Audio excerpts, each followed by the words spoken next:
Começa hoje também o prazo para declaração do imposto de renda. O governo, que espera receber 44 milhões de declarações até o dia 29 de maio, são aqueles contribuintes que receberam então rendimentos tributáveis que passaram dos R$ 35.584.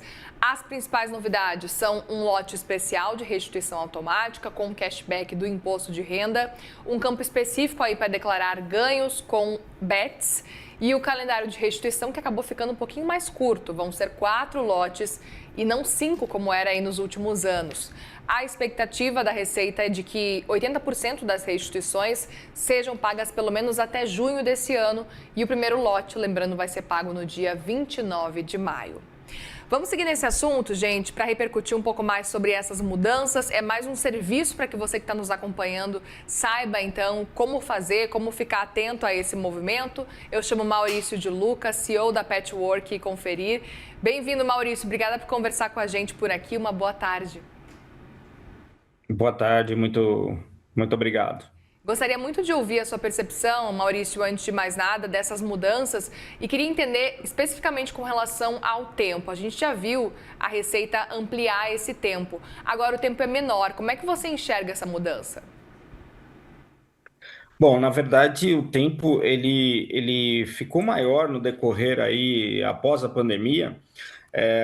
Antigamente ele era de março, 1 de março até 30 de abril, e agora ele passou do meio de março até 29 de maio, né? Então são aí quase 60 dias que o contribuinte tem para fazer a declaração de imposto de renda. Então, o prazo vai ser de 23 de março a 29 de maio.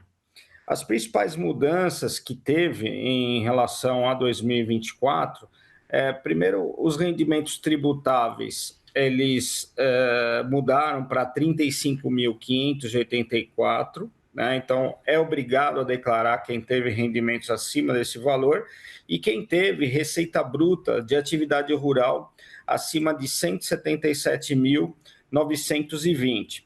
Também foi incluindo um campo de raça e cor, que é uma autodeclaração que o contribuinte deve fazer, e o campo nome foi ajustado para permitir nome civil ou nome social. Perfeito, é um ponto importante, várias atualizações. Outra atualização importante também que a gente queria até entender é com relação às BETs, né? Muitas dúvidas, a gente percebe que os contribuintes podem ter essas dúvidas com relação às BETs. Queria que você explicasse para a gente a importância desse cenário, desse movimento, que é um movimento que acontece depois de um avanço e muitas discussões da Fazenda, com parlamentares também. E queria entender isso e o que muda a partir de agora para o contribuinte, Maurício. Perfeito. As BETs, elas sempre foram obrigatórias, a sua declaração, a declaração dos ganhos, e a Receita Federal, ela publicou no ano passado um programa ao qual o contribuinte ele pode apurar o valor das BETs e fazer o pagamento, fazer o recolhimento do imposto.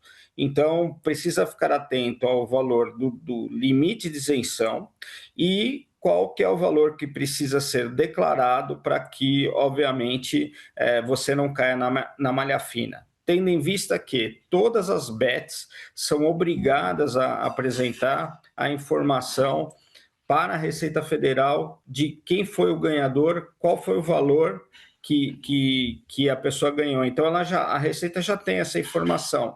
Não adianta, muitas vezes, omitir essa declaração, porque se o contribuinte não declarar corretamente, ele pode ter multa e cair na malha fina. Todo esse movimento que a gente tem acompanhado, Maurício, ao mesmo tempo, e olhando para a declaração pré-preenchida, é um movimento também para facilitar a vida do contribuinte, né?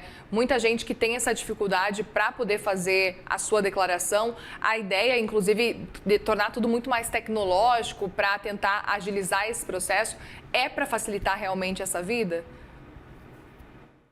Sem dúvida nenhuma. A pré-preenchida, ela veio mais robusta, com dados do E-Social, de empregados domésticos, também dos empregados CLT, enfim, dos contribuintes.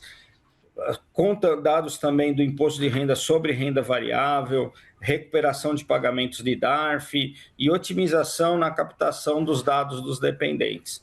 A Receita também ela destacou a inclusão integral dos dados do Receita Saúde para reduzir erros e malha fina com despesas médicas. Então, por exemplo, eu tive lá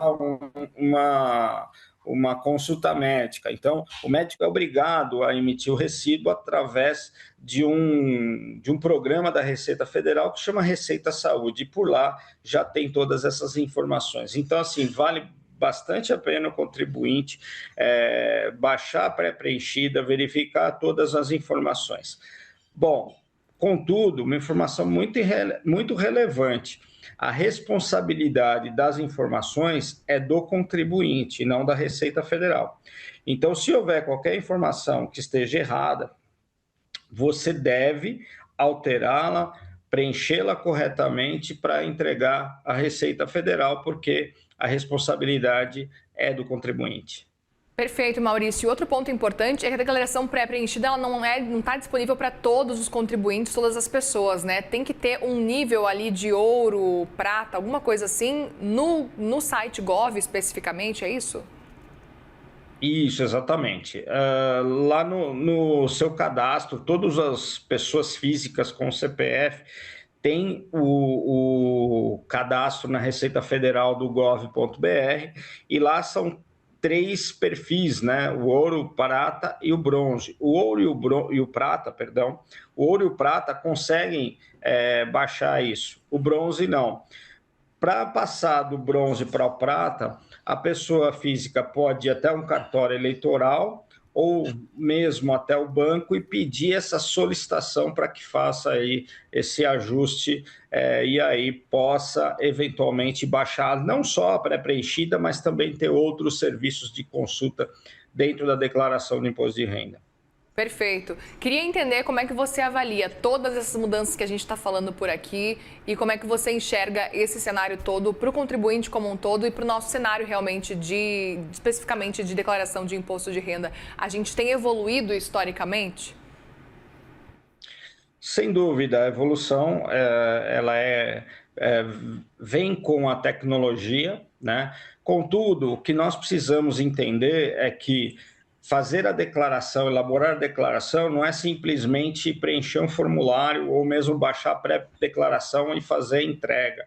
Existe toda uma inteligência por trás e há cruzamento de todos os dados do contribuinte, desde o cartão de crédito que ele gasta por mês, passando pela conta corrente, quanto que ele movimentou, e os gastos também que ele fez, aqueles que são dedutíveis.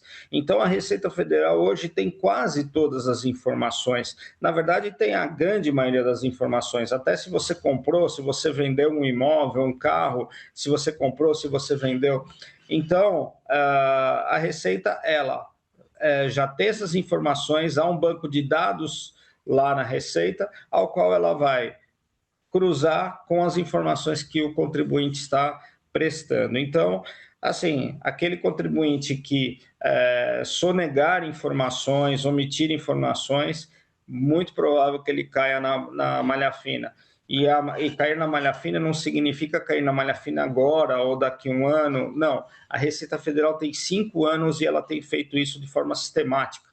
Ela, antes de prescrever a declaração, ela emite um comunicado ao contribuinte para que ele possa corrigir determinada informação que esteja errado de acordo com o seu banco de dados. Então, muito cuidado e a recomendação é procurar sempre um profissional que auxilie a pessoa física aí na complexidade da declaração de imposto de renda.